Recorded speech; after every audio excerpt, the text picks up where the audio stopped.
Bondoso Deus, querido Pai, nós te damos graças, Senhor Deus, pela manhã deste dia, pela noite de descanso que tivemos, Senhor Deus, pela tua companhia até aqui. Te agradecemos, Senhor Deus, pelo novo mês que iniciamos e já praticamente finalizando o ano de 2020, um ano difícil, um ano de muitas atribulações, muitas apreensões para todos nós que continuam, Senhor, mas tu tens nos sustentado, tu tens nos fortalecido e nos fazermos vencer esses momentos tão difíceis, porque confiamos em ti, porque nossa fé permanece firmada na tua palavra, palavra de esperança, palavra de fé, palavra de amor. Nós te damos graças, Senhor Deus, por estes momentos oportunos que temos tido aos domingos de manhã, como classe, para nos aperfeiçoarmos, para nos aprofundarmos da tua palavra, Senhor Deus. Nós te pedimos especialmente no dia de hoje a tua bênção sobre o reverendo Luiz, a palavra que ele vai trazer a nós, que ela possa realmente, Senhor Deus, ampliar os nossos conhecimentos e nos aproximar ainda mais de ti. Nós oramos agradecidos em nome de Jesus. Amém. Um bom dia a todos e todas. Na verdade, eu não estava pensando que ia ministrar essa aula de hoje na escola dominical, mas dado o contexto aí que a Rosa já explicou a todos nós, e também o fato de que eu já tinha preparado esse material que foi apresentado na sexta-feira num seminário, num webinar da Universidade Metodista Madeiro, de Puebla, México. Então eu posso compartilhar esse estudo que fiz. Antes, apenas lembrando que amanhã é o chamado Dia de Todos os Santos, né? O Dia dos Mortos, o dia dos entes queridos que já partiram para a eternidade. Então, apenas por curiosidade, dizer que o John Wesley, ao final dos seus dias, né, quando ele estava no leito de morte, ele disse a célebre frase, né? O melhor de tudo é que Deus está conosco. Né? Essa frase, então, se imortalizou no metodismo, né, e nos inspira até hoje. Era costume, e ainda até os dias de hoje, acho que em muitos lugares é costume, fazer uma máscara mortuária do ente querido que partiu. Então, felizmente, isso foi feito com Wesley e nós temos o rosto de Wesley imortalizado. Pode ser uma contradição até dizer isso, né? Imortalizado nessa máscara mortuária, né? A máscara mortuária de Wesley está no museu da Universidade Drew. Em realidade, não é da Drew, é da Comissão de Arquivos Históricos da Igreja Metodista Unida. Ela foi adquirida da Inglaterra e está preservada lá nesse museu, na Universidade Drew, em Madison, em New Jersey. E apenas por curiosidade, eu vou compartilhar aqui então a tela para que vocês vejam, acho que vocês já estão vendo, esse era o rosto de Wesley no seu leito de morte, velhinho, mas com a feição serena, né? Como você pode ver, realmente na feição que a gente vê aí nessa máscara mortuária, é de uma pessoa que morreu muito em paz, que morreu muito tranquila e que morreu naquela certeza daquilo que ele mesmo disse, né? E que dizem que foi as suas palavras finais, né? O melhor de tudo é que Deus está conosco. Então vou parar aqui a compartilhamento e vamos iniciar nosso tema de hoje, que é sobre a reforma protestante. A minha conferência lá na Universidade Madeiro, ou melhor, o webinar, o seminário como um todo, tinha por título os efeitos da reforma protestante para a América Latina, ou as repercussões, né, as consequências para a América Latina. Pode parecer um tema complicado, porque, na verdade, América Latina, como tal, como a conhecemos do período colonial e do período atual, estava recém começando, 1500. Então, quando ocorre a reforma, de fato, ela não chega de imediato, não é como hoje, que as coisas são mais ou menos automáticas e rápidas e acontecem e se transpõem com a velocidade que não tinha naquela época do século XVI, obviamente, né? Então, as consequências e os efeitos da reforma para a América Latina são um fenômeno tardio, né? Vão ser um fenômeno bastante tardio, como eu vou tentar demonstrar. Junto comigo na mesa apresentaram também o conhecido da maioria de nós aqui, o professor Dr. Juan Carlos Berchansky, né, da Argentina, que trabalhou aqui na Unimep por um bom tempo na assessoria internacional, enquanto ele fazia o seu mestrado e o doutorado em educação.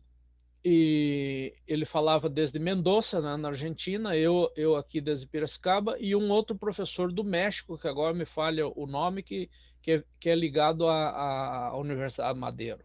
Então foram três perspectivas, embora com um enfoque na América Latina, mas também nos enfoques particulares a respeito da presença do protestantismo na Argentina, no Rio da Prata, e no meu caso no Brasil, e no caso do professor do México em relação ao México, né?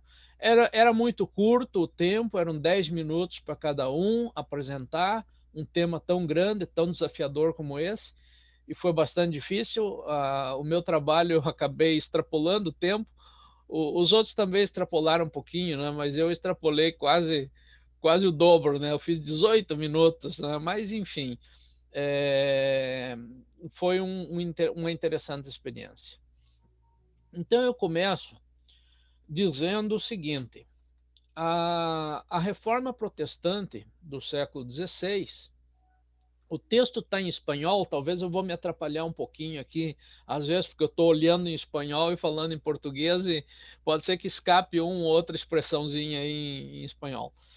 Então, essa reforma, como conhecemos, ocorrida no século XVI, ela não pode ser vista, ou não deveria ser vista, apenas como um fenômeno daquele momento, daquele século, mas como um fenômeno que é anterior, ou que vem sendo gestado anteriormente ao século XVI, eu diria desde o século XI, mais ou menos, né, como reação ao mundo feudal e ao modelo de igreja, que era, evidentemente, uma igreja dentro do esquema do feudalismo, né, daquele mundo feudal. Mas ela também não se limita ao século XVI, porque ela alcança os séculos seguintes e até os dias de hoje. E uma coisa que nós precisamos ter muito presente, especialmente as igrejas oriundas da tradição reformada, sejam elas oriundas direta ou indiretamente, é que um princípio fundamental, que depois mais lá na frente eu vou mencionar, mas já adianto aqui, um princípio fundamental da reforma e que foi legado por Lutero, é de que a igreja reformada tem que estar em constante reforma. Ecclesia reformata, reformata est. A igreja reformada sempre reformando. Então, ou seja, até os dias de hoje, há a exigência de que a igreja continue se reformando constantemente, né? Alguns fatos importantes que evidenciam isso, de que a reforma ela tem uma repercussão anterior ou uma base anterior, eu cito alguns exemplos aqui, né? Ocorridos antes de Lutero, né? Como eu disse, já desde o século XI, XII, né? O exemplo mais clássico é o de Pedro Valdo, né? na Itália, né? A história de Pedro Valdo talvez é conhecida de alguns de vocês, né? Mas, em síntese, Pedro Valdo era um pregador itinerante, que difundia a leitura e a explicação das Sagradas Escrituras para o povo comum. Quando isso era proibido. Era proibido. A escritura só podia ser lida no contexto da missa e pelo padre ou pelo sacerdote. Então, e em latim, e, e como sabemos, com toda uma dificuldade de chegar no entendimento do povo comum, porque não era a língua, obviamente, que o povo falava. A igreja, em realidade, e a leitura da Bíblia era uma coisa de eruditos, né? E Pedro Valdo começa a ler, explicar e discutir as Sagradas Escrituras com o povo comum como um pregador itinerante. Ele defendia, ele pregava uma religiosidade mais viva, mais visível, mais intensa, baseada nas exigências daquilo que foi ensinado por Jesus nos evangelhos. Isso era o fundamento da sua pregação. Obviamente, esse movimento cresceu bastante, né, e começou a incomodar a igreja institucional, né? Além disso, né, Pedro Valdo começa a fazer uma crítica forte contra a hierarquia de Roma, que era considerado a igreja, né? E Pedro Valdo começa já com aquela ideia de que igreja é o povo, né? Embora não está muito bem ainda esboçada, trabalhada na concepção de Valdo, mas enfim, era essa, né? Por que levar escrituras ao povo, né? E ele também dava muita importância aos leigos, ou seja, outra vez, ao povo comum, ao povo de Deus. E ele impulsionava essas pessoas a que cada um tomasse consciência da sua própria fé e prática e da sua dignidade como cristão. Obviamente, isso reacionou, né, na hierarquia da igreja. Em 1181, Pedro Valdo foi excomungado, mas ele deixou um grande legado. E o legado de Valdo, ele se estende até os dias atuais, que se vê nas igrejas de tradição valdense. Aqui no Brasil não é muito comum, nós não conhecemos muito, mas no Rio Grande do Sul houve igrejas valdenses, né? Ao final, os pregadores valdenses se uniram à missão metodista e, inclusive, deixaram um templo valdense, que é em Bento Gonçalves, no Rio Grande do Sul. Foi um templo construído por valdenses, pelo pastor Matteo Donati, um italiano, e Matteo Donati está sepultado em Gramado, e existe lá todo um memorial em torno dos valdenses que se uniram com os metodistas lá no começo do século XX. Mas, no Rio da Prata, os valdenses estão presentes até os dias de hoje como igreja. Então, existe a igreja valdense no Uruguai, a igreja valdense na Argentina, e também no Chile existem valdenses. E, inclusive, no Uruguai existe uma pequena cidade que é chamada Colônia Valdense. Eram todos valdenses ali. E uma curiosidade muito interessante é que na Itália, dessa proximidade entre o metodismo e os valdenses, não foi só no Rio Grande do Sul. Na Itália, os valdenses passaram e passam até hoje com os metodistas por uma experiência de unidade. Então lá existe a igreja em conjunto, embora os rituais são os templos e rituais e os pastores, enfim, são de ambas igrejas, né? Mas elas estão unidas no que se chama o Sínodo da União das Igrejas Evangélicas Valdenses e Metodistas da Itália. E a presidência dessa igreja se se turna, se diz em espanhol, como é que é em português eu não lembro, mas muda de um período para o outro, né? Um período é valdense, um período é metodista. Atualmente a presidente é uma metodista, a reverenda Mirella Manocchio, né, que eu tive o prazer de conhecer já e conviver com ela em algumas reuniões por aí. No começo desse ano, inclusive, estivemos juntos na mesa redonda de missão da Igreja Metodista Argentina, porque os valdenses têm um pacto de comunhão e, inclusive, de intercâmbio de pastores com a Igreja Metodista Argentina, né? Pastores valdenses são reconhecidos para nomeação na Metodista e pastores metodistas são reconhecidos para nomeação na Valdense, aqui na Argentina e Uruguai, no Rio da Prata, com a Igreja Metodista Argentina. Bom, esse é um exemplo, então, de Pedro Valdo, de que já havia essa insatisfação lá no século XI, XII, com os rumos que a Igreja de Roma estava tomando. Também na Inglaterra, no século XIV, né, nós temos o exemplo também do John Wycliffe. John Wycliffe, um movimento que ficou conhecido como o movimento dos Lollardos.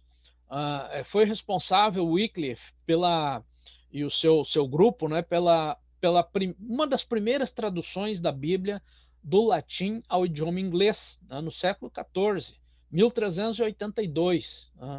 E por que isso? Por que traduzir a Bíblia do latim para o inglês? Para oferecer ao povo comum, para que o povo que podia ter acesso à leitura lesse a Bíblia no seu idioma. Mas Wycliffe foi mais além do que isso. Ele atacou com críticas radicais e polêmicas a instituição eclesiástica, especialmente no que diz respeito ao pagamento de tributos que era imposto ao rei da Inglaterra como feudatário do bispo de Roma. John Wycliffe e seu grupo tratavam de defender teologicamente uma dupla exigência para a igreja do seu tempo. Primeiro, o abandono das riquezas e a renúncia às pretensões temporais. Ele era a favor de uma igreja espiritual, conformada por todos os crentes e com uma única autoridade suprema, que seria a autoridade das Sagradas Escrituras. Isso é muito wesleyano, né? Tem a ver com Wesley.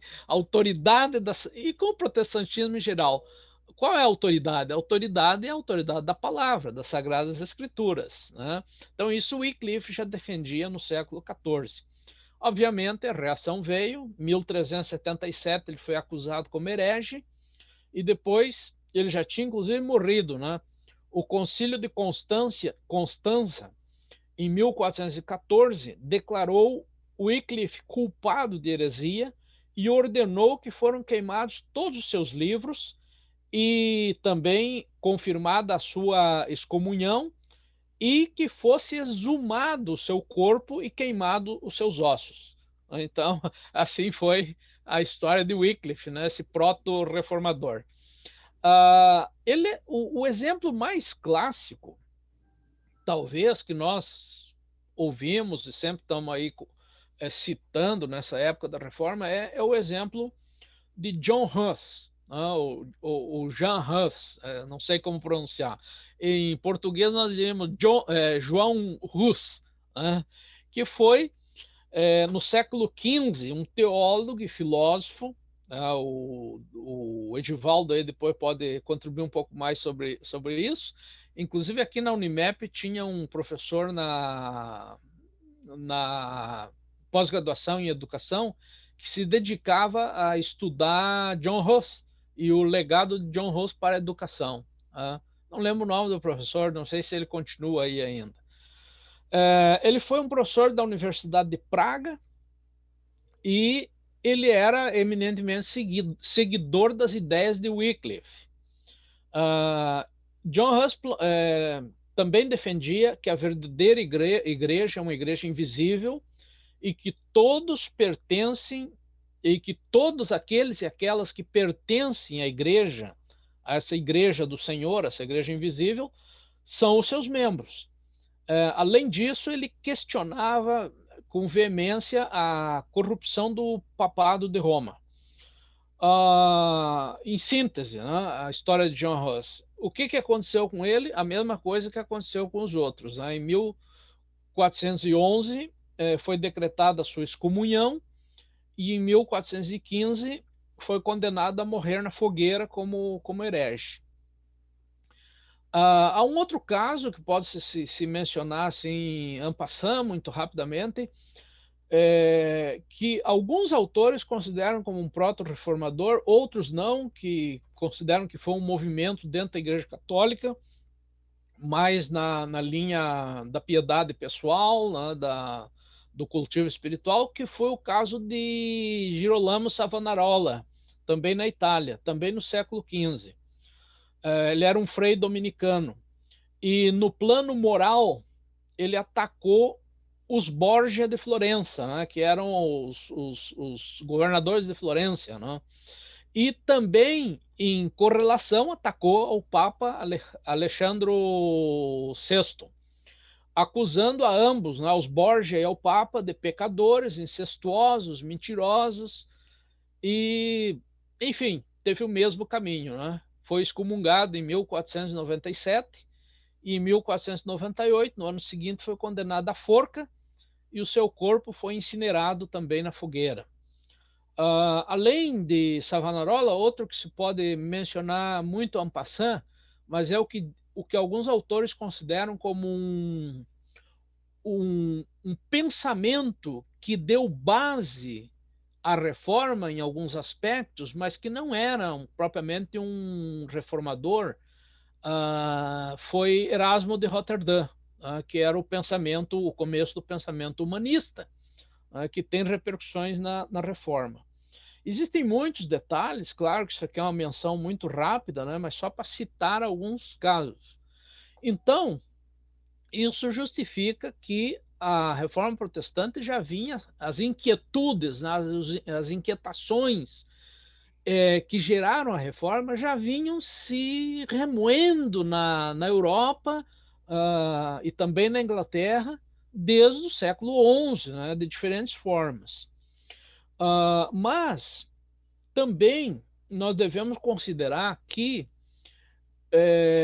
Lutero, sem desmerecer a figura de Lutero, né, de Martinho Lutero, o acontecimento chave que se considera hoje como a reforma, né, o momento da reforma, se é que pode-se dizer isso, que é o dia 31 de outubro de 1517, quando ele vai até a porta da igreja de Wittenberg, na Alemanha, e depois a Darlene pode contar um pouco sobre tudo isso, porque ela visitou todos esses sítios aí, esses lugares, né, da reforma na Alemanha.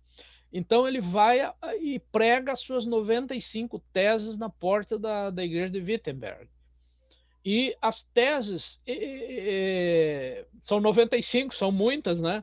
Mas, em síntese, o que é mais forte ali é que elas atacam o sistema de venda de indulgências pela Igreja de Roma, ataca frontalmente, contundentemente. E também, já nas teses, Lutero esboça aquilo que seria a sua doutrina da salvação pela fé, ou seja, não pelas obras, não por méritos, não pode ser comprada, não pode ser paga indulgência para ser salvo, mas o único meio de salvação é a fé e a graça de Deus, que vai estar presente nas doutrinas e nos princípios fundamentais reformados, que depois Paul Tillich vai chamar de princípio protestante. Né? O ponto culminante de todo esse movimento, então, pode ter sido 31 de outubro de 1517, mas como um movimento complexo, de larga duração, é difícil da gente dizer, foi naquele dia e pronto. Não, foi antes, foi depois e não só foi por mãos do frei, do monge agostiniano Martinho Lutero, mas por muitos atores e por muita liderança que também esteve envolvida no movimento. Tá? É um ponto culminante, mas a reforma é muito mais larga, muito mais ampla, muito mais complexa, muito mais ramificada por todas as partes da Europa antes e depois do século XVI. Para citar assim apenas alguns exemplos, né, de reformadores que também, junto com Lutero, atuaram e tiveram diferentes perspectivas, essa é outra questão. Né? Eu estudei a reforma na Faculdade de Teologia, depois tive um curso no ISEDET, quando fiz intercâmbio lá, sobre a reforma radical, e aí que a gente se dá conta que as ideias reformadas, elas são muito diversas, inclusive em alguns casos elas se chocam entre elas, né, em determinados pontos, e foi por participação de muita gente. Então nós temos, por exemplo, outro célebre reformador muito conhecido como pai de todos os calvinistas, né, os presbiterianos, o John Calvino, né, João Calvino, em Genebra, também na parte francesa, né, da Suíça, Estrasburgo, aí na fronteira com a França, Martin Bucer, muito importante. Na Suíça também, Ulrich Zwinglio. Na Alemanha a gente pode citar muitos, mas são eminentes, por exemplo, Philippe Melanchthon, né, que foi debatedor com Lutero, teve o primeiro debate sobre essas questões reformadas na Universidade de Marburg, na Alemanha, não lembro a data, mas eu visitei a sala lá do debate, onde Martim Lutero e Philippe Melanchthon se confrontaram nas suas ideias. Johannes Bress, Johannes Bugenhagen, Thomas Mintzer foi muito importante, né, na reforma popular, inclusive nas revoltas camponesas, que é um caso complicado de Lutero. Lutero se aliou com os príncipes contra os camponeses, e Thomas Mintzer ficou do lado dos camponeses, né? É uma outra história. Também Menno Simon, que da onde provém todos os menonitas. Existem menonitas aqui no Brasil, existem menonitas em vários países da América Latina. A presença mais forte de menonitas é na Colômbia, também na Argentina tem uma presença forte de menonitas, mas no Rio Grande do Sul existe uma colônia menonita em Bagé, na cidade de Bagé. E eles têm lá lá não sei se a Rosa conheceu, se conhece Bagé, é um fenômeno interessante. Em muitas cidades, na praça principal, de frente para a praça principal, está, obviamente, a catedral, a Igreja Católica. Em Bagé, de um lado é a Igreja Católica, do outro lado da praça é a Igreja dos Menonitas, né? A força dos Menonitas ali no Rio da Prata, né? Na fronteira do Rio Grande do Sul com o Uruguai. Também pode ser citado Sebastian Frank e Gaspar Schwenkwell, que foram considerados radicais místicos. Andreas von Kallstadt, estes últimos, né, que eu citei, todos são considerados os reformadores radicais, que aprofundaram diferentes aspectos da teologia da reforma. Desses dois que eu citei, Sebastian Frank e Caspar Schwenckfeld, e também de Michel Sattler, vem toda a corrente dos anabatistas, que também é uma corrente reformada. Então, isso para demonstrar a complexidade do problema, né, da reforma.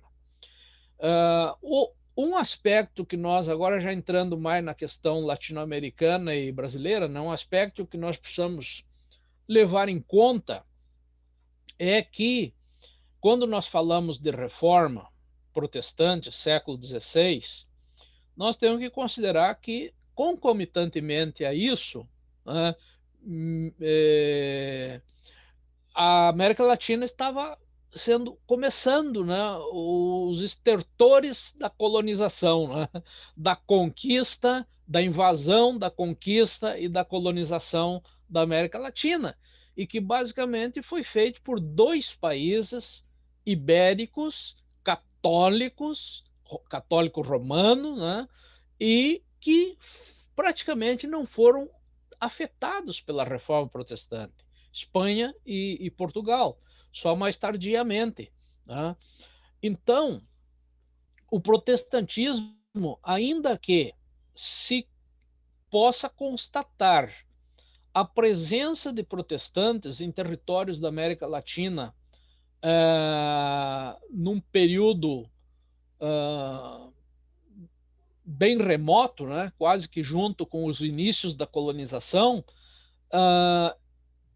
as suas repercussões mais fortes, mais contundentes, elas vão se dar só no século XIX. Só no final do século XVIII, século XIX, que começa as repercussões mesmo da reforma com a chegada dos primeiros missionários e depois dos imigrantes europeus de tradição reformada. Ou seja, 300 anos para que se tivesse uma presença reformada aqui na América Latina. O caso do Brasil, se pode, alguns autores, a historiografia registra, né, que houve a presença reformada no Brasil nos séculos, ainda nos séculos XVI, XVII, XVIII, mas eu diria assim, não deixaram marcas mais profundas, deixaram marcas muito superficiais.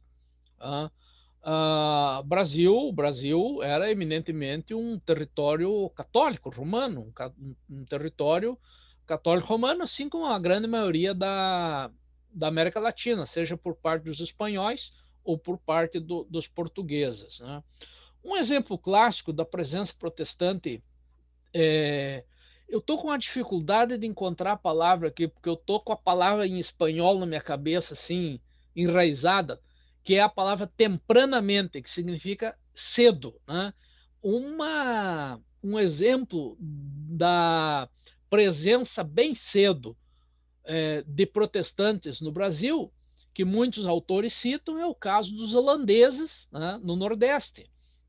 Os holandeses ficaram em territórios do Nordeste de 1630 a 1654. E os holandeses eram reformados, né, os de tradição reformada. Implantaram ali naquelas colônias holandesas também alguns costumes, alguns princípios, alguma prática oriunda da reforma protestante. Também é citado por historiadores o caso dos franceses, né, na Baía da Guanabara, e a presença dos huguenotes franceses. Né? Huguenotes, um grupo de tradição protestante francesa. Né? Mas foi pouco tempo. Os franceses ficaram de 1555 a 1567, chegaram a fundar a colônia chamada França Antártica, e, por fim, também os franceses tiveram onde hoje é o Maranhão, né? Mas uma presença muito cedo, né? E os huguenotes aí praticamente não deixaram marcas, né? 1612 a 1615, né? Quando conquistaram aqueles territórios e logo foram expulsos pelos portugueses. Existem alguns fatos muito curiosos e eu cito aqui um deles, né? Mais como curiosidade, se alguém quiser pesquisar sobre isso, pode ir atrás, existe material, mas não era assim, digamos, a implantação dos princípios e da reforma aqui no Brasil. O primeiro protestante que a história registra que chegou no Brasil, chegou em 1532, ou seja, 32 anos depois, praticamente, né, da chegada dos portugueses. 1532, chegou em São Vicente, São Paulo. Ele era um alemão luterano chamado Eleodoro Eubuano. O nome não parece tão alemão, mas o cara era alemão. Ele era filho de Helius Eubano Hesse, que era amigo pessoal e um dos patrocinadores de Lutero, né? Dos apoiadores, né? Entretanto, esse senhor, Eleodoro Buano, não tinha finalidade religiosa a sua viagem. Ele chegou num navio com finalidades comerciais, de negócios e de exploração de negócios, e rapidamente ele retornou à Europa em 1549. Também em 1549, chegou em Pernambuco, no Nordeste. Esse sim foi um pouco mais ousado, né? Um aventureiro e mercenário alemão chamado Hans Staden, que era luterano, que se identificava como luterano, e era luterano, digamos, praticante, porque a historiografia registra um caso interessante. Staden chegou a ser capturado pelos índios dessa área aí do onde hoje é o Pernambuco, e ele teve preso por vários meses por esses indígenas. E Hans Staden, enquanto estava preso, tentando sobreviver, ele cantava hinos de Lutero e recitava passagens bíblicas para os indígenas caetés. Existe inclusive um livro que os luteranos lá do Rio Grande do Sul publicaram sobre essa história toda. Ainda em 1549, esse Hans foi libertado, voltou para a Inglaterra, mas era um espírito muito aventureiro, e aí ele embarcou num galeão espanhol querendo chegar no Rio da Prata. Só que esse galeão espanhol naufragou aqui na costa sul do Brasil, aí onde mais ou menos hoje é Santa Catarina, e dali ele se salvou, né? E ele subiu até onde hoje é Ubatuba. E aí ele foi capturado pelos indígenas que eram conhecidos por serem canibais, por devorarem as suas vítimas, né? Inclusive comeram o bispo Sardinha, né? Os tupinambás. Mas não era que eles comiam porque eles eram maus, não é porque eles eram malvados, ou porque eram praticantes do canibalismo por comer outros seres humanos. Não, eles entendiam que devorar as suas vítimas era uma honra para as suas vítimas, e eles incorporavam o espírito da sua vítima, a nobreza da sua vítima no seu próprio espírito. Era uma prática dos tupinambás. E esse senhor, então, Hans Staden, quase foi comido pelos tupinambás. Ele só se salvou porque houve uma guerra dos portugueses, aliás, dos franceses, não dos portugueses, dos franceses em aliança com os indígenas tupiniquins, que atacaram os tupinambás. E ele lutou ao lado dos tupinambás contra os tupiniquins e os franceses. Eles venceram a guerra, então ele se salvou, mas ele ainda ficou preso. Ele fez vários intentos de fugir, não conseguiu. Muitos navios, os navios que passavam pela costa, ele pedia para que salvassem ele. Os navios não queriam salvar porque não queriam confusão com os tupinambás, que eram conhecidos por serem muito ferozes. Né? Mas, finalmente, esse senhor acabou saindo aí dessa região, mas ele construiu, isso é o fato importante que se ressalta na história luterana, ele construiu o que se considera a primeira capela luterana no Brasil, em Ubatuba. Claro, não existe mais, ele construiu, teve a capela e depois a história se encarregou de acabar com a capela e o tempo deteriorou a capela, enfim. Mas ele ficou um tempo aí nessa região, e era luterano, chegou a construir uma capela. Bom, afora essas menções mais anedóticas, né, e da história de curiosidades, né, o protestantismo realmente não deixou nenhuma marca do Brasil colônia que se possa, digamos, dizer que é relevante. Né? Os primeiros missionários protestantes que chegam no Brasil, como os metodistas, chegam na primeira metade do século XX, aliás, do século XIX, primeira metade do século XIX. E aqui eu já entro num terreno que vários de vocês são bastante conhecedores, né? Por exemplo, a missão metodista de Fontaine Elliott Pitts e de Justin Spalding chegaram em 1835 no Rio de Janeiro, só que eles não permaneceram muito tempo, eles ficaram até 1841 e vários problemas que tiveram levaram à decisão deles encerrar a missão. Encerrar a missão. Então não são considerados os primeiros. Concomitantemente, teve aí também o Daniel Kidder, né, viajando pelo norte do país, inclusive escreveu um célebre livro que é, até os dias de hoje, republicado pela Biblioteca do Senado, chamado Reminiscências de Viagem pelo Brasil. Muito importante esse livro, do Kidder. Ele era um missionário metodista norte-americano. Então, a historiografia considera que os primeiros que chegaram em forma permanente foi o casal Sarah e Robert Calley, calvinistas escoceses, que chegaram em 1855 e daí é permanente, né, o movimento calvinista no Brasil até os dias de hoje. A obra metodista, ela só foi retomada em 1867. Foi reiniciada com Júnior Newman aqui na nossa vizinha Santa Bárbara do Oeste, nossa região aqui, mas também em 1876 chegaram o John Hanson e o Justin Spalding outra vez no Rio de Janeiro. Aí daí se desenvolveu o metodismo até os dias de hoje.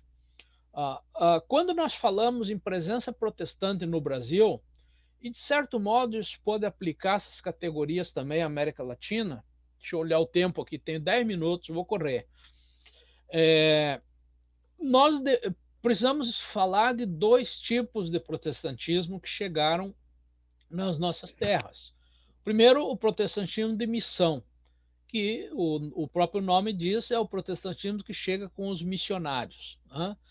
E a segunda categoria é o protestantismo conhecido como protestantismo de transplante ou protestantismo de imigração, que é o protestantismo que chegou com os imigrantes, que já vieram protestantes da Europa e de outras partes para cá, né, para a nossa América Latina e, no caso, para o nosso Brasil. Quando nós vamos abordar a questão dos efeitos do protestantismo na América Latina, no Brasil, em qualquer lugar, eu recorro, obviamente, ao clássico estudo do pastor, né, José Migues Bonino, doutor José Migues Bonino, argentino, metodista argentino, que nos leva a concluir que nós não podemos falar de protestantismo, mas sim de protestantismos, no plural, porque as vertentes foram muito diversas, né? Muito diversas e com diferentes enfoques e perspectivas. Além disso, o que se sedimentou aqui na América Latina foi uma gama diversificada de perspectivas, então, do protestantismo. Então, são protestantismos. O Migues Bonino, no seu livro clássico chamado Rostos do Protestantismo Latino-Americano, está publicado pela Sinodal aqui no Brasil, em português, está disponível em português, você pode encontrar aí na estante virtual, por exemplo, por R$ 30 o livro do Bonino, Rostos do Protestantismo Latino-Americano, é de 1995. Ele identifica basicamente 4 facetas, ou 4 rostos, do protestantismo que se instalou, que chegou e se instalou nessas terras. O primeiro deles, e aqui para ser mais rápido, eu acho que eu vou ler um resumo que tem de um artigo que eu gosto muito, que é do Roberto Zetec, lá da Sinodal, da Este, né, de São Leopoldo. Então ele faz um breve resumo num artigo que ele escreveu, destes 4 rostos que Bonino identifica. Então eu vou ler aqui. Né? O rosto liberal, que é minoritário no contexto religioso dominado por um catolicismo ibérico, se faz presente na América Latina e no Caribe no século XIX, mediante a ação dos missionários estrangeiros, particularmente os missionários vinculados às igrejas metodistas, presbiterianas e alguns batistas dos Estados Unidos e também da Inglaterra, e outros oriundos de outros países europeus. Mas não somente pelos missionários, mas também por intelectuais nativos que se sentiram atraídos pela mensagem evangélica liberal. E aí é citado um célebre exemplo, como o caso do ex-sacerdote católico José Manuel da Conceição, né, que se converteu ao protestantismo, mas que, curiosamente, foi um crítico e jamais se submeteu à cultura missionária Yankee, à cultura missionária do American Way of Life, do caminho americano de vida, né, do transplante cultural americano. Então, ele era, digamos, um defensor de um protestantismo já mais autóctone, né, mais com cara brasileira. Ah, Deixa eu voltar para o meu texto aqui, porque se eu for ler, como está aqui num PDF, que são 2 páginas, eu tenho que ficar me movendo de um lado para o outro, é mais complicado. Eu vou dar o meu resumo mesmo, né? Então, esse rosto liberal do protestantismo, quais eram as principais características dele? Era um protestantismo bastante aliado com a maçonaria, obviamente pela característica de movimento liberal também da maçonaria e com outros movimentos liberais. No Brasil, essa história está muito bem contada pelo nosso querido Peri Mesquida, né, nas questões da educação, mas também existem outros livros, né, sobre maçonaria e protestantismo no Brasil, que mostram, e protestantismo e liberais no Brasil, que mostra essa aliança desse protestantismo liberal, né? Por quê? Porque esse protestantismo ele teve uma importante, modesta, mas importante participação nas lutas por liberdade religiosa, frente a um catolicismo ibérico e conservador que estava nessas terras. E também isso tem repercussão na educação, nas reformas de educação, na implantação de colégios baseados em métodos, nos métodos indutivos, né, de ensino. E aí eu não preciso me alongar muito, que alguns de vocês aqui são peritos no assunto, né? Então esse é o grande legado do chamado rosto liberal do protestantismo, não só no Brasil, mas em outras partes da América Latina. O segundo rosto que Bonino identifica é o rosto evangélico. E ele se caracteriza por um protestantismo mais crioulo, ou seja, um protestantismo que sucedeu o trabalho dos missionários, majoritariamente norte-americanos, como já mencionamos. Essa vertente evangélica foi fortemente influenciada pelo chamado segundo despertamento das igrejas norte-americanas, que foi entre os anos 1790 e 1840, e que foi, digamos, o resultado de todo o movimento missionário. Ou seja, é preciso ir converter os outros povos, porque a nossa noção de cristianismo é a noção que precisa ser implantada, e junto com isso, obviamente, a cultura americana, o chamado American Way of Life, né? Caminho americano de vida. Esse protestantismo evangélico se enraizou entre as populações urbanas, com um intenso chamado ao livre-arbítrio, a tradição arminiana, como é evidente pelo metodismo, por exemplo, as práticas pessoais de santidade. Entretanto, eu diria assim, em contra desse protestantismo evangélico, com rosto evangélico, se reforçou o individualismo subjetivista, ou seja, a conversão pessoal, né? A conversão individual. E com isso também a concepção de que a reforma da sociedade ela só se dá pela reforma do indivíduo. Converta o indivíduo e converterá e mudará a sociedade. Esse era o lema, né, desse protestantismo mais com traços mais moralistas e individualistas, né? Se destaca um intenso estudo da Bíblia, entretanto com características fundamentalistas e até anticientíficas. Talvez, como diz Bonino, o legado mais forte desse protestantismo evangélico foi o desenvolvimento de uma visão anticatolicista colonial, do catolicismo colonial, anticatólica. Né? E, contemporaneamente, isso, digamos, transborda numa coisa até perniciosa, que é o antiecumenismo. Isso já falando mais do nosso presente, né? Então, rosto evangélico, anticatólico e antiecumênico. Tem suas razões, nós vamos aqui, podemos discutir muito isso, mas é muita matéria.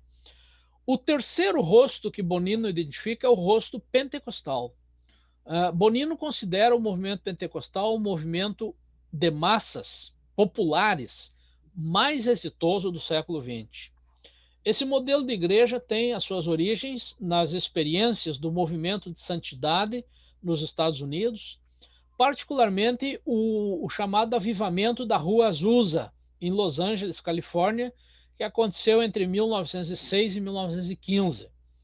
Esse movimento foi marcado por uma intensa experiência com o Espírito Santo, o fenômeno das línguas estranhas, né, glossolalia e outros dons do Espírito, as curas divinas e a extraordinária. Esse talvez é o ponto mais interessante desse movimento de avivamento da Rua Azusa. A convivência extraordinariamente de negros e brancos na mesma congregação. O grande líder desse movimento era um negro, um pastor negro, mas ele consegue agregar negros e brancos nessas congregações. Os movimentos pentecostais clássicos no Brasil e, de modo geral, na América Latina, basearam a sua pregação em 4 pontos, como nós conhecemos, né?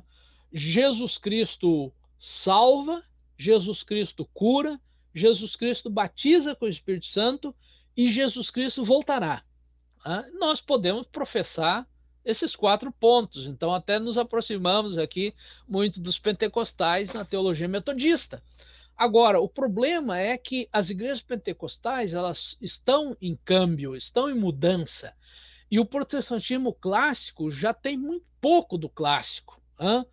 Hoje, esses movimentos, inclusive, deram origem ao que se chama neopentecostalismo, que já perdeu muito dessas características. Por exemplo, o bispo Paulo Aires sempre diz: os neopentecostais, eles esqueceram da última parte, Jesus Cristo voltará.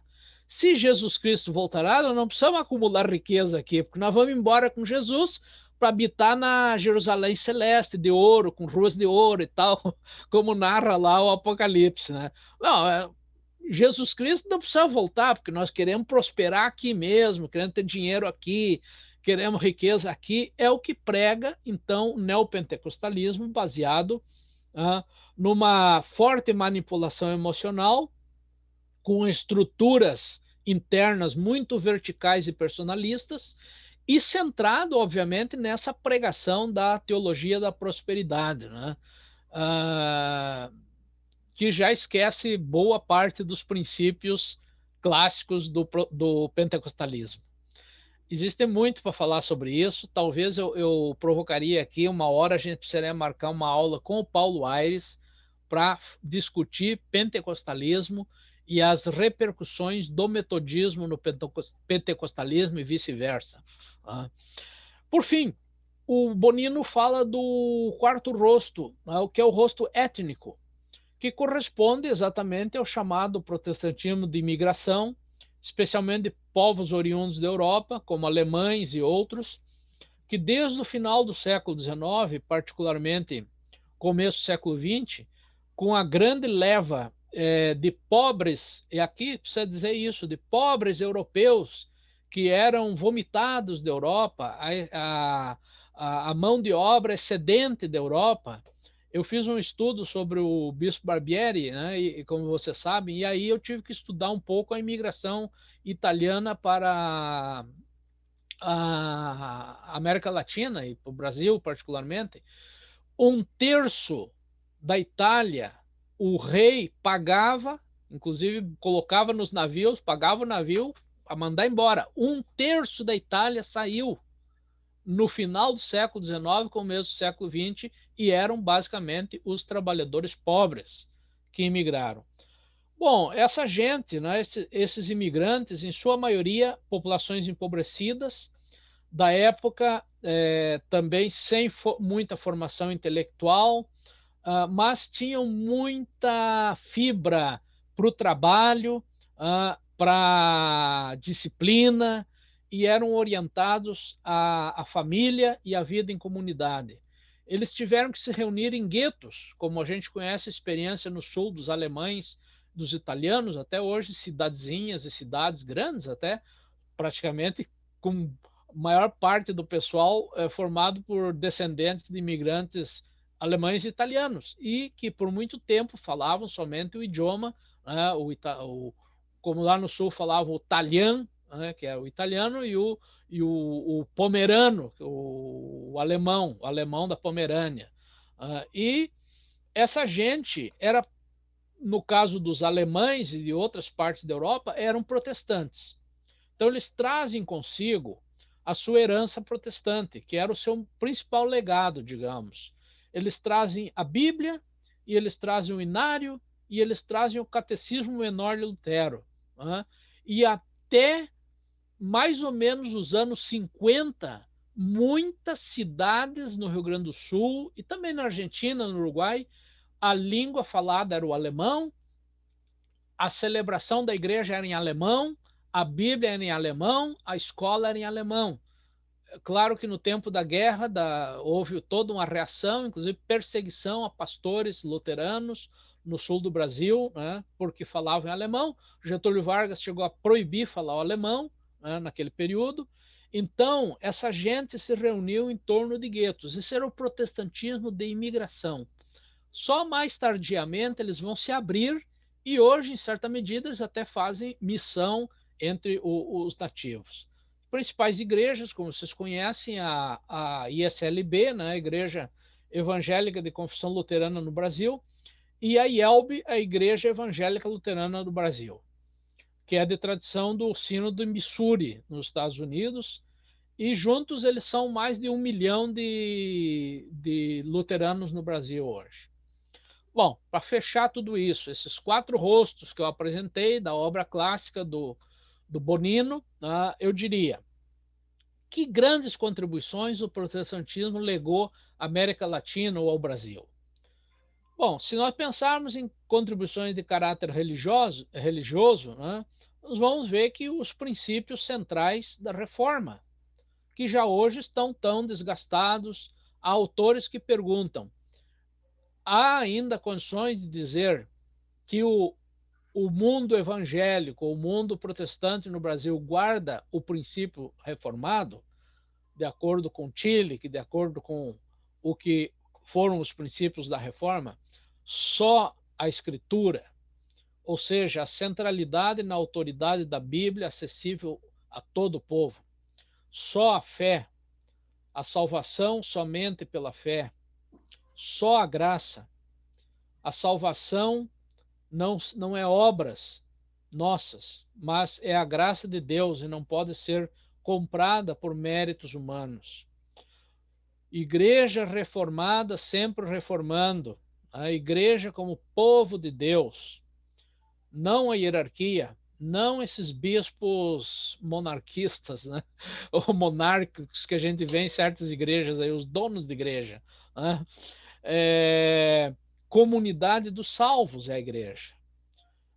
No campo das contribuições mais de caráter social e comunitário, eu elencaria rapidamente, né, a difusão de um novo modelo de educação, o incentivo à alfabetização e à leitura, primariamente com o objetivo de leitura da Bíblia e de cantar o inário, né? As lutas pela liberdade religiosa, pela separação de igreja e Estado, Estado laico, as lutas por democracia, pelos princípios republicanos, a luta pelos direitos humanos, que é uma evidência muito forte nos países do Prata, metodistas, inclusive, com uma marca muito forte no Uruguai e na Argentina, no tempo da ditadura. Infelizmente, aqui no Brasil, alguns metodistas entregaram outros metodistas, né, para os ditadores, mas no Uruguai e na Argentina eles foram uma força forte contra a ditadura e pelos direitos humanos.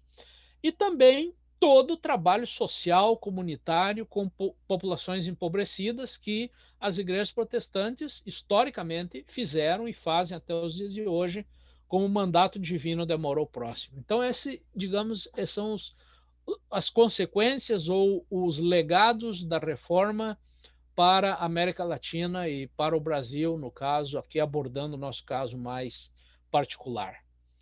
Desculpem que eu me alonguei, já são 11h10, mas nós temos ainda algum tempinho para discussão e debate, né, Rosa? Sim, sim. Aí podemos abrir os nossos microfones. Isso. Então, eu vou fazer uma reação assim, muito rápida, só para passar a palavra mesmo para os demais, porque, assim, como o Luiz mesmo foi mencionando, o tema da reforma é imenso mesmo. Né? A gente tem muito ainda a descobrir sobre a importância da reforma e quanto que é no mundo das ideias e no mundo das ações, não é? E no mundo do coletivo. Então, é um campo imenso, aberto. Mas quando o Luiz dá esse enfoque de América Latina, eu acho que é legal porque a gente tira o foco do grande tema que atravessa a história universal e traz para dentro, né, da casa da gente, no sentido assim, como é que a gente percebe isso no cotidiano da vida das pessoas. Eu sempre menciono isso e vou mencionar de novo como um exemplo. No mundo das ideias e das ações que emergem das ideias que a gente vai formulando ou vai importando ou vai assumindo ao longo da vida, a gente vai descobrindo o quanto que as pessoas fazem assim, um pouco uma salada de frutas no seu cotidiano, das coisas que elas fazem no campo da espiritualidade e que elas não conhecem as origens, e que tudo cabe dentro de um grande saco chamado espiritualidade. Então, quando eu digo assim que a gente precisa estudar esses campos maiores, no caso nosso hoje aqui é a reforma, é porque a gente precisa entender como é que a história a qual a gente está vinculada, por ação, por opção, ou por história familiar, ou seja o que for, por onde é que caminha essa história, né? Para a gente não confundir e não ter práticas que são, na verdade, pouco coerentes entre si. Eu acho que estudar a história da igreja é compreender o fenômeno igreja no seu desenvolvimento histórico e que embasa as nossas práticas atuais. Isso eu acho que é muito difícil, porque exige reflexão, exige pesquisa, e aí a gente olha para o lado assim e vê as pessoas falando de destino na própria igreja, né? Vê as pessoas falando assim de projetos definidos, que Deus está no comando, no sentido de que ele me tira toda a vontade, a vontade é dele, que são interpretações muito equivocadas, muito errôneas, muito pobres em relação a todo o ideário, por exemplo, da reforma, né?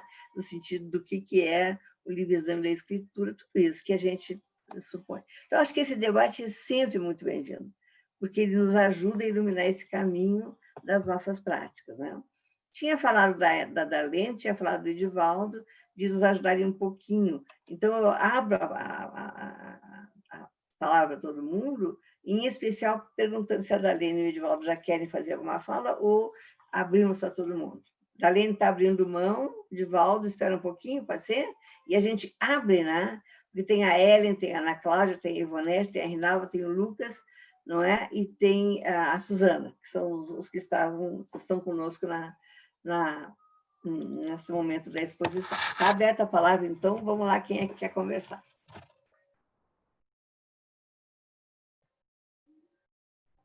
Ninguém quer? Vamos lá, gente. É que nós temos pouco tempo, né? A gente queria terminar 11h30, então, para a gente aproveitar. Eu acho que eu metralhei demais, né? Não, é que o processo abri é muito abri a metralhadora. Não, mas é isso mesmo. Quem sabe o Edivaldo faz a sua fala, né? Eu vi que ele foi anotando algumas coisas e isso ajuda. Tá bom. Então, eu vou... Não sei se a Darlene não quer ter a prioridade para fazer a fala. Não, Darlene? Ela agradece. Não, eu acho que, na verdade, queria só fazer algumas considerações no sentido do diálogo simpático com o que o Luiz apresenta. Primeiro, eu acho que o Luiz, assim, apresenta um espectro muito amplo e complexo da reforma, como ele mesmo diz. A reforma é muito ampla e complexa. Então, ele trabalha os antecedentes, trabalha o momento que Lutero se coloca, mas o processo posterior da reforma com outros reformadores. Talvez aqui a gente possa reconhecer o gênio de Lutero, né? Quer dizer, eu vou usar aqui uma figura, uma metáfora. Talvez Lutero, no século XVI, é aquele quem pegue a bola na rede do jogo de vôlei e faz assim o grande jogo, né? No sentido de que ele está em sintonia com o que está em desenvolvimento, e também vem todo um processo que se segue a Lutero até hoje. Eu acho que esse aspecto que o Luiz desenvolve, essa amplitude, leva a gente a reconhecer talvez o seguinte, que a reforma é um paradigma, né, no sentido de Thomas Kuhn, nas revoluções científicas, que ele propõe no sentido de que o paradigma é aquele núcleo duro. Então, a reforma ela é um paradigma e é um paradigma até hoje para nós. E nós vamos ver, então, a partir desse núcleo duro da reforma, processos, né, da reforma em curso, antes, no contexto de Lutero e depois de Lutero. Eu acho que esse é um dado que eu queria, assim, acentuar a partir da fala do Luiz, que eu acho que ela é muito boa. Acho que esse texto do Luiz deveria ser, de um modo ou de outro, divulgado na igreja, enfim, entre nós, para a gente poder voltar a ele. Eu colocaria um aspecto que foi um aprendizado do meu lugar esse, e isso eu aprendi com um luterano, e localizando esse luterano dentro do rosto étnico, que foi o Martin Dreher. Martin Dreher é um luterano que está no eixo desse quarto rosto étnico que o Luiz apresenta a partir de Bonino. Ou seja, Dreher vai dizer assim que a reforma católica é também uma reforma, e não uma contra-reforma. Porque nós aprendemos que o catolicismo inaugura uma contra-reforma como uma reação. E, na verdade, o contexto católico vai aprender muito com a reforma de Lutero e com a reforma em curso. Então, nós poderíamos dizer que também a reforma católica é uma reforma que se dá no Concílio de Trento. E uma das figuras mais expoentes do contexto da reforma católica, que é Inácio de Loyola, vai estudar teologia na França com Calvino. O mais curioso é que ele não vai estudar teologia em Roma, onde a teologia é mais fechada, mas ele vai estudar teologia na França, onde ela é mais aberta. E aí, Loyola é amigo de Calvino. Então, vejam, são amigos de denominações distintas, né? Então, o que está em jogo aí? É o nascimento das igrejas nacionais que respondem aos estados nacionais. Na Alemanha, a igreja luterana, né? Na Suíça, a igreja calvinista, na Inglaterra, a igreja anglicana, na Espanha e Portugal, a igreja católica, mas são igrejas nacionais. O catolicismo só vai se impor como uma visão mais imperialista só no século XIX, naquilo que lá na frente a gente vai chamar de igreja romanizada, né? É essa igreja romanizada que chega no sul do Brasil com as igrejas protestantes étnicas. Se a gente não entender a igreja católica romanizada e a igreja protestante étnica, nós não entendemos a formação do sul do Brasil. Eu estive em Juí, e em Juí também tem uma igreja luterana e católica, uma de frente para a outra. Se a gente vai na praça, para usar o exemplo que o Luiz dá na fala dele. Só para a gente entender que o sul tem uma outra cara, uma outra característica nesse processo. E aí eu faria uma menção assim, no Brasil, eu acho que o Luiz diz bem, e eu somente acrescentaria o seguinte, acho que em Antônio Vieira, no seu sermão que ele vai fazer contra os holandeses no século XVII, nós temos elementos para pensar às avessas, né, com fontes, a preocupação de Vieira ver o Brasil cair na mão daquilo que ele vai chamar dos hereges, que são Calvino e Lutero. Ou seja, a figura do protestantismo ainda, até recentemente, é tida na imagem daqueles que cometem heresia. Hoje nós estamos modificando isso na história, né? Quer dizer, se a gente amplia o conceito de reforma e pensa nessa perspectiva que o Luiz efetivamente expõe. Então, eu diria assim que nas obras de Antônio Vieira, principalmente nos sermões que ele prega contra a invasão dos holandeses em Pernambuco, né, e o Luiz diz bem isso, nós vamos encontrar, pelo contraponto, elementos para o desenho, talvez, das fontes do protestantismo, e aí no Brasil. E aí nós podíamos fazer a seguinte pergunta: se Recife e Olinda efetivamente não são cidades que emergem de uma concepção protestante de mundo, na cultura brasileira e numa cultura católica que vem de uma tradição ibérica, como efetivamente o Luiz pontua. Então, eu faria assim, nesse sentido, essas sinalizações, eu acho, porque o Luiz amplia de uma forma muito bonita, elementos para a gente seguir estudando, e, por fim, eu finalizaria assim, que esse princípio esquecido que o Luiz traz da reforma, da Eclésia reformata sempre reformanda a este, vai estar no Concílio Vaticano II, no século XX. Nós não entendemos a realização do Vaticano II se não reconhecemos que esse princípio que vem da reforma entra também no coração do seio do catolicismo do século XX. Eu pontuaria a minha fala por aqui.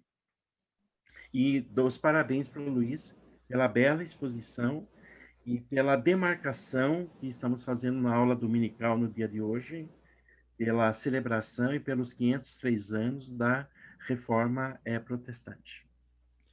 Edivaldo me fez lembrar, obrigado pelas tuas palavras, Edivaldo, sempre muito inspiradoras e de grande contribuição. Mas me fez lembrar na tua fala aí, quando mencionou o sermão do Padre Vieira, e os aspectos correlacionados, né? Que em Cuenca, no Equador, na Catedral de Cuenca, existe uma pequena placa muito antiga, que está escrita aí, do começo do século XX, obviamente, né? Que está escrito aí assim: te juramos, ó Virgem Madre, que Cuenca jamais será protestante, nem comunista. Cuenca jamais será protestante nem comunista. Muito bom. Muito bom. Bom, acho que quando o Edivaldo coloca para a gente sobre a relação do Concílio Vaticano II com o princípio da reforma, bom, primeiro que ele dá um lugar especial para a reforma, né? Mas, assim, também acho que... Isso é só um pensamento, assim, sim, muito simples, sem grande reflexão.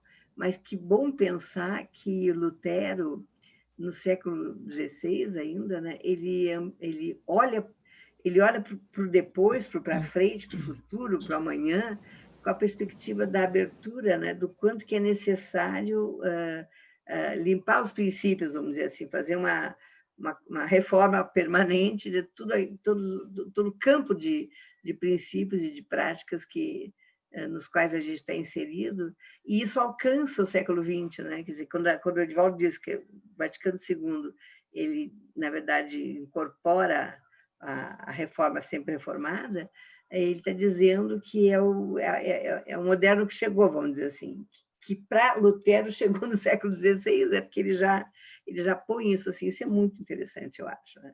E isso, eu acho que também é o seguinte, isso não é propriedade dos reformadores, isto é capital reflexivo, político, de compreensão dos homens, quer dizer, dos seres humanos do século XVI, independente de ter sido Lutero ou não ter sido Lutero. Alguém leria assim, né? Alguém veria, porque o desenvolvimento do mundo apontava para isso aí.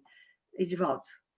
Só assim, dentro dessa questão que a Rosa coloca, a Igreja Ultramontana, que é a Igreja Católica do século XIX, ela acusa o Concílio Vaticano II de ser um concílio de inspiração protestante. E não só protestante, mas de inspiração da Revolução Francesa. Então, são leituras do Vaticano II muito curiosas, porque a Igreja da tradição dos padres ultratradicionalistas, que cresce cada vez mais no mundo, reconhece que o Vaticano II é guiado pelo princípio da Reforma e pelo princípio da Revolução Francesa. Isso é interessante, muito interessante. Legal. O que mais, gente? Dalê? Eu estava me lembrando só que a questão da reforma e o fato de que a reforma, quer dizer, o Lutero, por que o Lutero deu certo, né, digamos assim, no meio de tantas outras iniciativas e tal, eu acho que foi muito mais o momento mesmo, né? A figura do Lutero era uma pessoa de projeção já antes dele começar a discordar mais frontalmente, né, da hierarquia, dos procedimentos da Igreja Católica naquela época. Mas ele era já um professor de teologia que tinha liderança, né? E ele soube captar justamente outros movimentos que estavam acontecendo ali, sabe? Era toda a ciência, gente. Os anos, né, de 1500 para frente foram um movimento, né? Quanto de ciência se tinha, foi o nascedouro também de tantos movimentos intelectuais, de tanta técnica que estava se desenvolvendo, de uma porção de movimentos que estavam acontecendo ao mesmo tempo ali. E o Lutero, associando-se, né, astuciamente com os príncipes e tudo isso, ele conseguiu apoio para levar à frente, no fim de contas, um movimento que, apesar de, né, ele estava perseguido pela Igreja Católica, ele não acabou enforcado, nem queimado, nem apesar de excomungado, mas né, ele teve apoio suficiente para conseguir dar andamento às propostas dele, se cercou de intelectuais que conseguiram levar para frente essas ideias e tudo isso. Então, e foi um movimento que respingou em tantas outras questões, né? A música mudou, né? Com inspirações, né, diversas em diferentes áreas da vida, eu digamos, né? Então, acho que isso a gente tem que reconhecer aí como contribuição importante desse movimento, não só do Lutero mesmo. Achei muito legal o Luiz dizer, né, que a data, né, do 31 de outubro de afixar as teses na porta, essa história é até questionada por alguns historiadores, sabe? Então, de qualquer maneira, tem respingos, né? E aí o Edivaldo lembra, terminou a primeira fala dele ali, dizendo que Olinda e Recife seriam, né, marcas teriam marcas mais profundas do que a gente pensa sobre com respeito à reforma. E eu só estava essa semana aqui, por acaso eu estava conversando aqui em casa sobre a fundação de Nova York pelos judeus que saíram do Recife, né? Os judeus chegaram no Recife, aquele bairro, aquela rua toda agitada que você tem ali, né? Por conta dos holandeses que permitiram a chegada e fixação dos judeus ali, porque tinham essa abertura, né, para a questão da liberdade religiosa, para a questão do exercício, enfim, sabe? Tem respingos que a gente nem consegue perceber no primeiro momento e está assimilado na cultura, na vida da gente mesmo. Né? Darlene, minha humilde opinião e muito pontual, Lutero era um grande político, né? A aliança dele com os príncipes é o que garantiu a ele. Né? Quando ele foi declarado, não sei pronunciar em alemão lá, mas é como pássaro livre, né? O Freivogel. Ele poderia ser morto por qualquer pessoa que quisesse matá-lo e não teria consequências. Era uma forma da igreja excomungar e também dizer, ó, peguem aí o cara. Aí o príncipe lá recolheu ele, levou lá um sequestro, né? Simulou um sequestro, né? Levou lá para o castelo de Wartburg, né? Que a Darlene, inclusive, eu sou grato a ela que me levou lá nesse castelo quando eu visitei a Alemanha, né? Conheci a casa do Wesley lá em Eisenach, agora não me... do Bar. Então, do Bar, mas tem a casa do Lutero lá também, quando ele foi... Estava fechada na época, porque estavam preparando como museu para os 500 anos Os 500 e tal, eu anos, só vi por fora.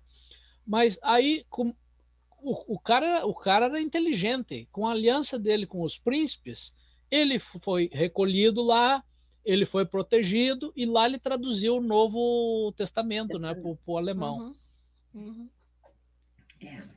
Então, eu acho que, na verdade, Lutero já é um homem da modernidade, né? Isso não há a menor dúvida disso. Ele já domina esses elementos todos, que são os elementos que vão determinar um novo modo de pensar, de agir, enfim. Bom, é inesgotável, né, queridos? O assunto é inesgotável mesmo, né? Se a gente entra no YouTube, tem muitos filmes, né, sobre Lutero, e é engraçado que as ênfases são diferentes de um e de outro, mas a gente vai compondo a figura de um sujeito, né, de um personagem, vamos dizer assim, aberto para o mundo, aberto para as coisas, né, aberto para pensar fora da caixinha, vamos dizer assim, que, no fundo, é aquilo que está no pressuposto dele, né? Que a igreja precisa sair de dentro de si, precisa participar e assim por diante. Mais alguma contribuição? Ana Cláudia, Ellen, Ivonete, Nalva, Lucas. Lucas está quietinho hoje. Que foi, Lucas? Fala! Gosto de te ouvir, vai. Por que tu está tão quieto? Aprendendo, né? Eu estou aprendendo. É um assunto muito...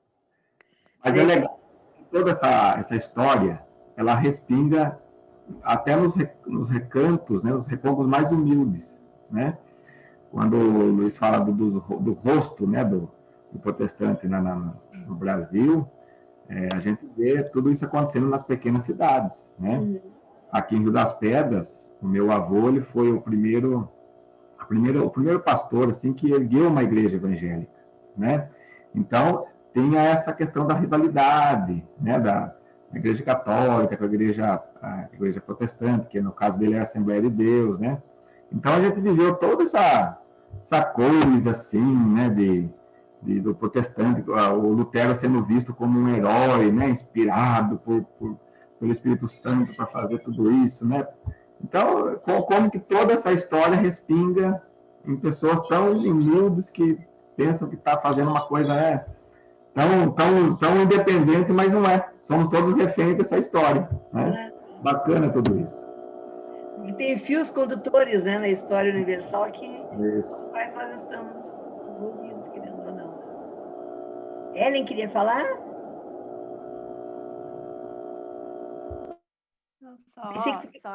Só agradecer mesmo, porque é muito interessante, muito rico na questão que nós estamos trabalhando nessa manhã, né, as discussões, traz o antes, o que aconteceu e o depois. Então, traz muitas respostas, assim como o Lucas apresentou, vocês todos estão apresentando, e é muito interessante pensar nessa complexibilidade da coisa, né? Tudo que é antes, o durante e o depois. É bem instigante e muito enriquecedor. Mais uma vez, eu vou falar enriquecedor. E várias coisas que foram pontuadas, pessoas, né? Todos os nomes aqui eu acabei relacionando para depois dando uma olhada. E essa questão dos rostos do protestantismo latino-americano. Muito interessante. A gente vê hoje, na atualidade, isso muito refletindo, né, no mundo, né, no campo cristão, no mundo cristão, nas igrejas. Então, obrigada. Que legal. Vamos lá, Ivonete, alguma coisa? Tu tá aí ou não, Ivonete? Rinalva, alguma coisa? Eu não sei se vocês estão aí, que não está aparecendo. Eu tô aqui, mas não tenho nada para falar, não. Só Tá aprendendo. Bom. Tá bom. Rinalva, não te ouvi. Rinalva? Não, eu só quero agradecer ao Luiz pela bela lição que ele trouxe hoje para nós, clareando muito as nossas ideias sobre a reforma. Maravilha, então tá bom. Ana Cláudia, não sei se quer dizer alguma coisa, tudo bem? Tudo bem, excelente aula, muito aprendizado. Tá bom, querida. Então, acho que é isso, né, pessoal? Assim, eu acho que o Luiz cumpriu o papel dele hoje, que foi nos instigar para sair catando, né? Ainda bem que tem internet, ainda bem que tem os livros, que tem coisas que a gente pode procurar. Eu queria lembrar, para quem se interessou pelo tema e tudo, a gente tem na biblioteca da igreja vários livros e tal. Pena que a Suzana precisou sair, mas a biblioteca da igreja tem bastante coisa sobre esse material, sobre esse tema, que vale a pena retirar, né? E fazer uma pesquisa, uma leitura. Eu queria também aproveitar para dizer que no domingo que vem, segundo a orientação do pastor, o culto matutino, né, ele já volta a funcionar na igreja mesmo. Tem no boletim de hoje que eu coloquei no nosso grupo, e que está no grupo da Catedral também, já tem a informação de que a igreja vai abrir com 60% do seu grupo, então 90 pessoas, segundo a conta do pastor. Mas a orientação é de que a escola dominical não, é só o culto matutino. O que significa dizer para nós, assim, aqueles que forem participar do culto às 9 horas, certamente não conseguirão chegar para as 10 horas, né? No sentido de chegar em casa. Não sei se alguém aqui vai. Eu, particularmente, já comuniquei que não vou, sou grupo de risco, sou mais velha e tal. Não pretendo estar. Mas se alguém... Desculpe, a orientação é que pessoas com mais de 60 anos também deveriam, na verdade, né?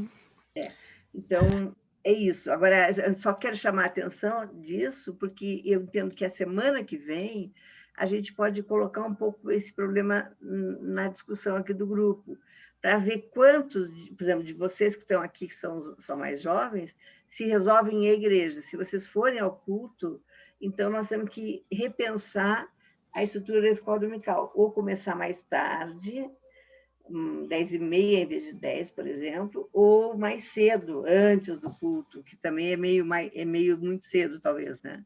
Mas eu penso que a gente precisaria esperar o domingo que vem para ver qual é a resposta nossa mesmo, como grupo aqui, em relação ao culto. E aí a gente estudar. De qualquer forma, fica mantida a lição. Nós vamos ter um problema semana que vem. Não, desculpa, não é a semana que vem. No outro domingo, o pastor é o responsável pela classe. E eu vou precisar consultá-lo, porque se ele mantém o culto da manhã, 10 horas ele não está liberado. Então, provavelmente, eu tenho que chamar alguém aqui. Não sei como é que nós vamos fazer isso ainda, mas só estou chamando a atenção que nós vamos ter que enfrentar esse problema. Tanto a pastora quanto o pastor vão ficar envolvidos com o culto concreto, material, né? Ao vivo e a cores. Então, a gente vai ter que, talvez, fazer uma alteraçãozinha aqui. Mas está tudo certo. Podemos encaminhar, então, o fechamento? Fala, Luiz. Duas coisas da minha parte, né? Primeiro que eu posso colocar o texto em PDF lá no nosso grupo, só que ele está em espanhol, né? Mas, de qualquer modo, quem quiser olhar os nomes e pesquisar na internet e tal, isso já ajuda um pouco. A segunda coisa é que eu não vou na celebração na igreja, né? Embora não sou diretamente do grupo de risco, mas eu sou hipertenso, estou um pouco obeso, tá? Eu não quero tentar o Senhor Deus, né? Então eu vou ficar em casa, não vou enquanto não tiver uma segurança maior. Então tá. Eu acho que boa parte de nós provavelmente tenhamos essa opinião e tal. Mas eu pensei de deixar chegar o domingo que vem, para sentir, né, quantos de nós estão. Daí a gente fecha isso. De qualquer forma, eu estou entendendo. Eu, Luiz, acho que o Edivaldo também, nós vamos estar, provavelmente, não indo à igreja, não sei se a Dalene vai, enfim. Então, porque a gente é grupo de risco em todos os aspectos, né? Quem tem criança em casa, a Dalene tem os netos e tal.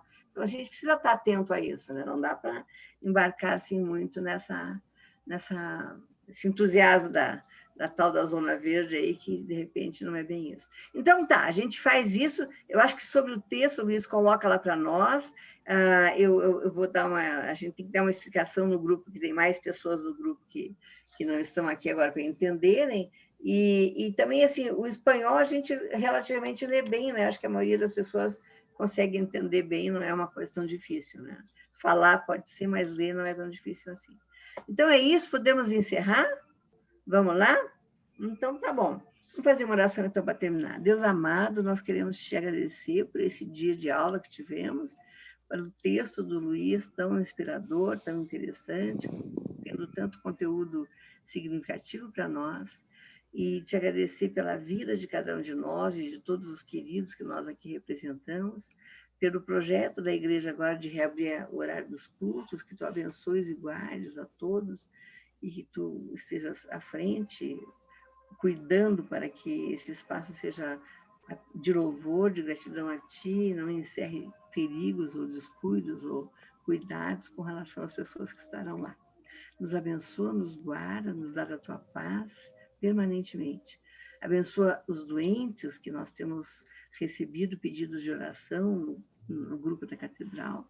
Abençoa cada um, em especial me lembro agora da mãe do pastor Paulo Nogueira, que está passando por dificuldade, teve um AVC. Abençoa, Senhor, cuida, tá? Preserva a vida, se for da tua vontade. Nós oramos agradecidos no nome de Jesus. Amém. Amém. Então, uma boa semana para todo mundo. Até o próximo domingo, não é? Boa semana. Tchau, tchau.